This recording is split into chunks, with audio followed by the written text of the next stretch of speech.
Shalom.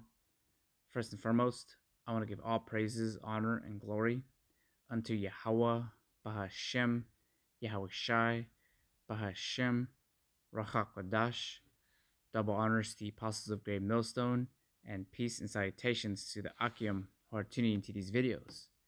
And in this video, I wanted to read some Psalms and a few precepts that help get me in the spirit to trust in Yahweh, Bahashem, Yahweh Shai. And so I'm just going to go ahead and read this one first. In Psalms 16, verse 1, it says, "Preserve me, O Yahweh, for in thee do I put my trust." So we're going to put our trust in Yahweh B'Hashem Yahweh Shai. Any situation that we're in, we're going to call upon the Lord right now while we can. Because right now, during this grace period, we're building that relationship so that we are found worthy when Yahweh Shai returns and he gathers his elect. That's one of those things that he's going to be looking for, the faith down here, that even though we're going to be met with a whole bunch of trials and tribulations during these last days, that we are not going to bend the knee to the image of Baal, whether it comes to family, because Yahweh Shai did say that those of our family may become those that are our enemies. So these are a bunch of tests that are going to be laid out for us. And we're supposed to trust in the plan, what Yahweh B'Shem Yahweh Shai prophesied about, and how we're going to endure through those things. The scriptures were written aforetime for our learning so that we can look back, so that if we're met with a situation like what Job went through, or what Lot went through, or what Azariah, Mishael, and Abednego went through, we are not going to bend the knee. We're going to keep our integrity and trust in the Lord's ways, and that he's going to have a good ending for us, so long as that we continue to adhere to him and minister to him and work in his ministry. So I'm going to read from the topic, and it says, "Preserve me, O Yahweh, for in thee do I put my trust."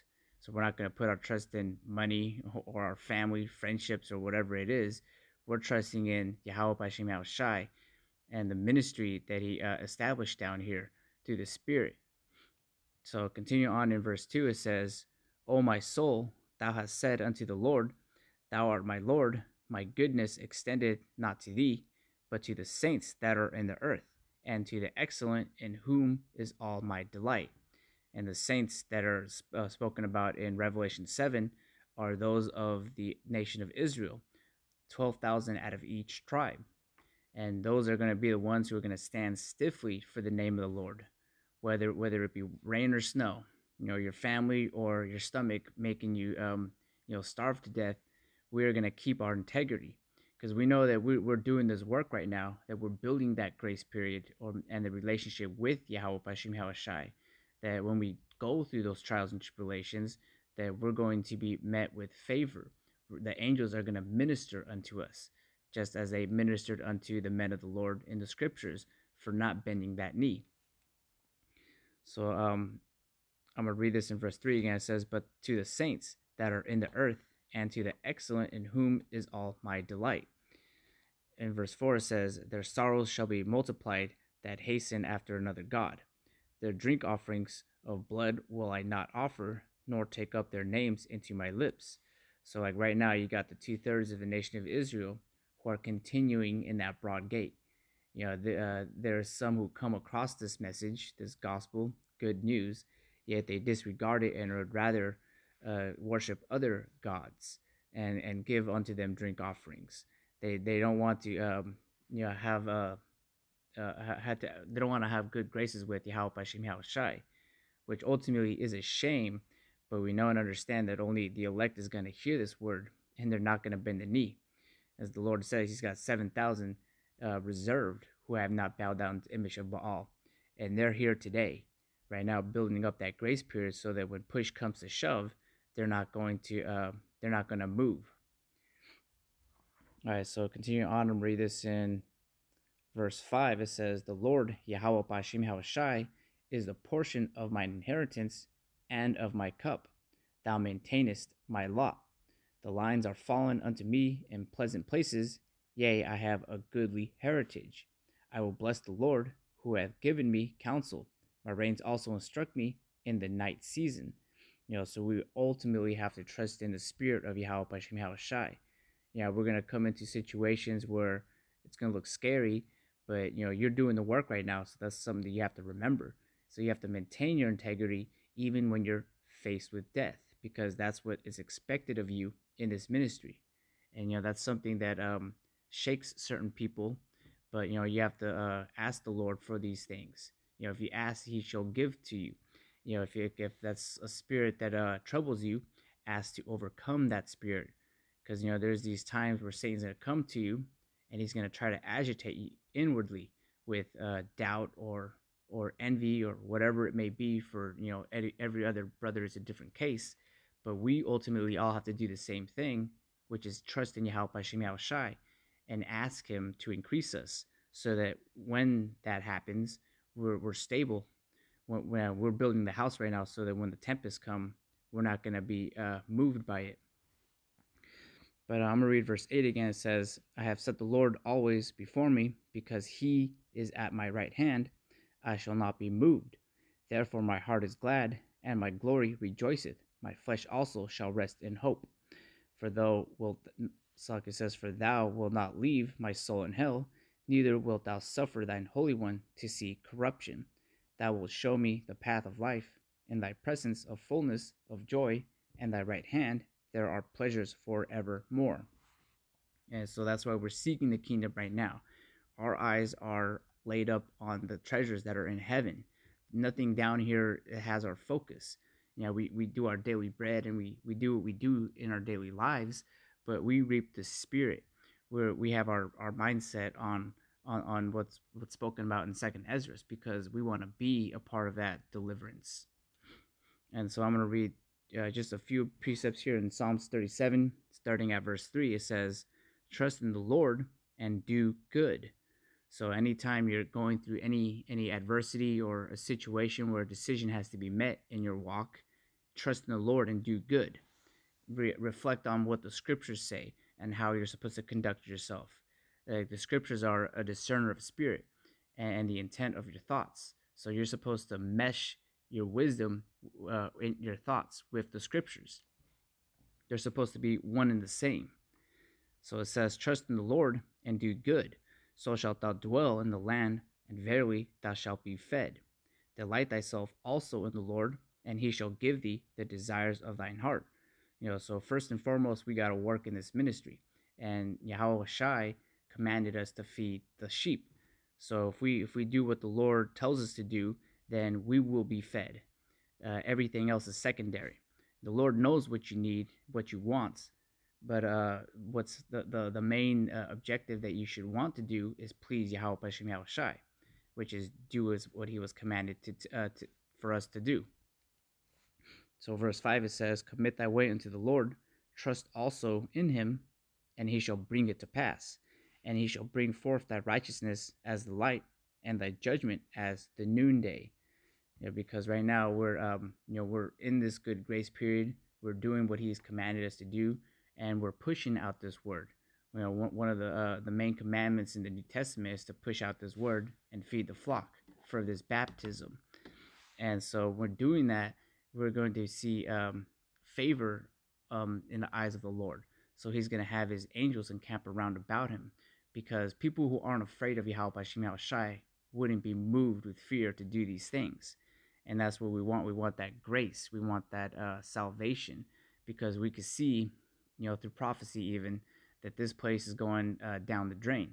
And the only way out of it is to build this foundation and relationship with Yahweh Hashem Yahweh Shai, and ultimately sing these psalms so that you are preserved in these days. And so this is another psalm in Psalm 91, starting at the top.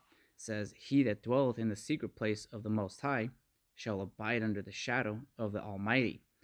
I will say for the Lord, He is my refuge and my fortress, my power, in Him will I trust.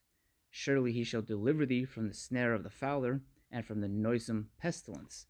And this makes me think of, like, in Jacob's trouble, it's going to be super chaotic out here. It's going to be the valley of the shadow of death. And so, if you're doing what you're supposed to be doing right now, building that relationship, you'll be able to discern the spirits so that the angels will encamp around about you, so that whatever you're met with, you're going to see a chance to escape. And that's the Lord ultimately helping you and leading you towards this situation, so that you could be preserved for salvation. So I'm going to read verse 3 again. It says, "Surely he should deliver thee from the snare of the fowler and from the noisome pestilence. He shall cover thee with his feathers, and under his wings shalt thou trust. His trust shall be thy shield and buckler." So that's part of that armor, having the trust and faith in Yahweh Bashem Yahweh Shai, no matter the situation. Even if you're faced with certain death, you can't bend the knee. Because these scriptures, the wisdom ultimately that I think about that. Like if me myself was tied up on a guillotine, getting ready to have my head chopped off, as the scripture says, that some are going to be beheaded for his name's sake, well, just know that your works do follow you. And that's why we emphasize that work. We're always out there pushing this vibration out to do these videos to edify the elect. And I think this is the last psalm I had here. This is in Psalms 127, and it's a short one. So verse 1 says, "Except the Lord build the house, they labor in vain that build it. Except the Lord keep the city, the watchman walketh but in vain. It is vain for you to rise up early, to sit up late, to eat the bread of sorrows, for so he giveth his beloved sleep. Lo, children are an heritage of the Lord, and the fruit of the womb is his reward. As arrows are in the hand of mighty man, so are children of the youth. Happy is the man that hath his quiver full of them. They shall not be ashamed, but they shall speak with the enemies in the gate." The main point I want to read too is also the first part of this. Because if you're doing something out here that isn't of the spirit, like trying to get a bag, making money, having these black-owned businesses or whatever, so you can build a continuing city here, that's not the spirit that we're supposed to be building. The main thing you want to do is work in this ministry, because we're laying up our treasures in heaven, where moth or rust cannot corrupt. Here you could build a whole foundation and a whole community, but if the Lord didn't build it, it's going to come to naught. And it's for sure going to come to naught, whether it be through marauders stealing that place, turning Jacob's trouble, or through the missiles, because this place is going to be destroyed with thermonuclear missiles. Thus saith the Lord. So we always got to move and abound in the spirit and do what he commanded us to do, which is build in this ministry, yourself and those around us. And so these quick precepts here is in John 8, verse 47. "He that is of the Most High heareth the Most High's words. Ye therefore hear them not, because ye are not of the Most High." And that's what we're doing when we're out there. We're discerning the spirit. We're seeing if this person is really sighing and crying for Yahweh Bashem Yahweh Shai, for all the abominations that are happening down here. If they're not, then we disregard them. Like the apostle says, we keep it moving. We're looking for the men. We're fishers of men. We're looking for like-minded individuals who want to have that mindset, that they want to wake up in the morning and build this thing. A person who didn't look at the costs before they built these things, we're gonna laugh at them because they didn't see how hard it is to do. Like, for example, you gotta put that whole building a community mindset aside and build this ministry. But people, they don't count the cost. They don't consider that what we're really in. This is the Lord's business. So this is one of those mindsets that you want to have. Like when you're out there in the highways and hedges, you're really storing your treasures in heaven. You're putting another brick on your house so that when the tempests come, you're going to be stable in those days. So this is Matthew 7, verse 24. It says, "Therefore, whosoever heareth these sayings of mine and doeth them," because we're out there, we're discerning, they hear, my sheep heareth my voice. When we're out there, we're speaking under the authority of Yahweh Bashem Yahweh Shai. Some aren't going to hear, but some are going to hear. And it says, "Therefore, whosoever heareth these sayings of mine and doeth them, I will liken him unto a wise man, which built his house upon a rock." So they went out, they looked out for a good plot of land, good foundation. And verse 25, it says, "And the rain descended, and the floods came, and the winds blew and beat upon that house, and it fell not, for it was founded upon a rock.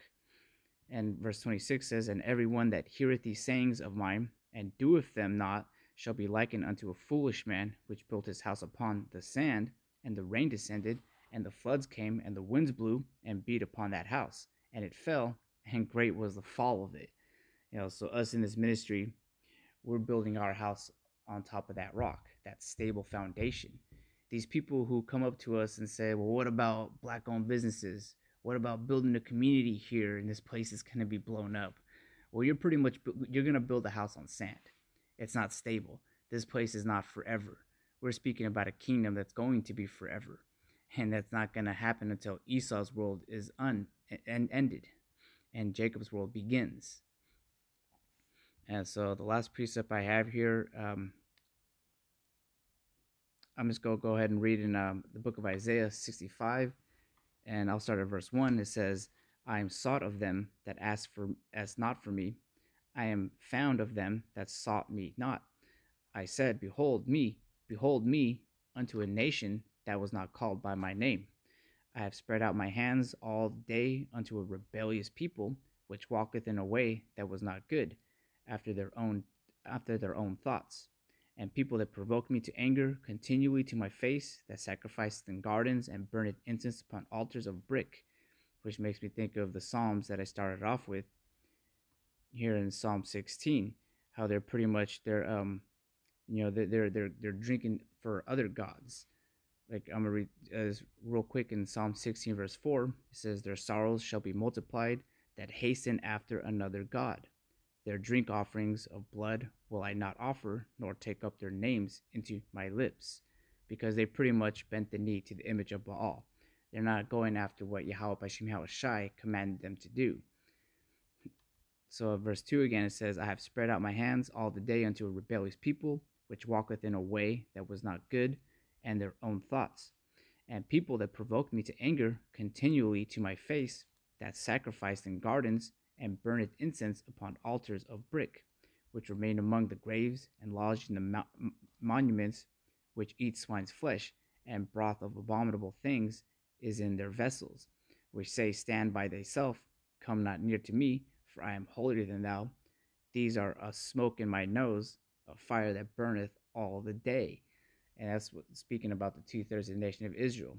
And they're doing whatever they're doing on this earth, and they're ultimately not doing what Yahweh Hashem Yahushai commanded them to do.